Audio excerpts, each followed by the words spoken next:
Abonnez sur la chaîne Secndam Foot TV et n'oubliez pas d'appuyer sur la cloche.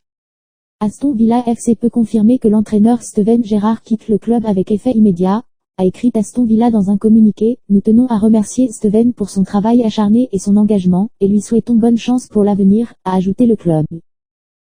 Légende de Liverpool, Gerrard paye les mauvais résultats de la formation de Birmingham, actuellement 17e de Premier League, à l'égalité de points 9 avec le 18e et premier relégable, Wolverhampton. Villa n'a gagné que 2 de ses 11 matchs de championnat cette année. La déroute de jeudi a été la goutte d'eau qui a fait déborder le vase pour la hiérarchie du club, qui a limogé Gerrard après seulement 11 mois à la tête de l'équipe. Lionel Messi, actuel joueur du PSG, a donné une interview à Direct Sport et a exprimé ses sentiments avant le début de la Coupe du Monde au Qatar 2022, où l'Argentine essaiera de jouer un rôle majeur pour gagner leur 3e Coupe du Monde.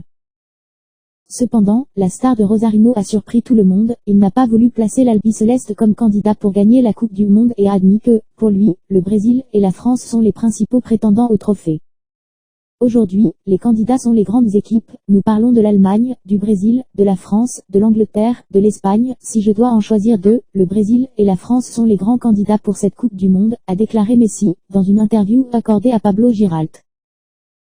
Une Coupe du Monde est très difficile, beaucoup de choses peuvent se passer, il y a beaucoup d'équipes qui veulent gagner. Si nous faisons les choses bien, les autres feront mieux. Pour nous, Argentins, c'est difficile d'être calme, nous sommes toujours dans les meilleurs, nous sommes toujours les favoris, a ajouté le mythique numéro 10. Enfin, Messi a salué le travail de l'entraîneur Lionel Scaloni, qui a pris les rênes de l'équipe nationale après la Coupe du Monde de Russie en 2018 et a remporté la Copa América 2021. Il a été une pièce fondamentale pour que ce groupe soit ce qu'il est. Comme je l'ai toujours fait, j'essaie de jouer et de vivre dans le respect de mes collègues, de mes entraîneurs et de mes adversaires. Cela n'a pas changé, je n'ai pas changé. Malheureusement, ce n'est pas toujours possible et parfois dans le feu de l'action, nos émotions prennent le dessus. Désormais je sens que je dois continuer à travailler dur à Carrington, soutenir les équipiers et être prêt à tout donner dans n'importe quel match.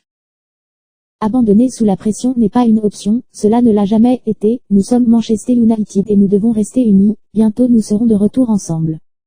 Abonnez sur la chaîne Secndam Foot TV et n'oubliez pas d'appuyer sur la cloche.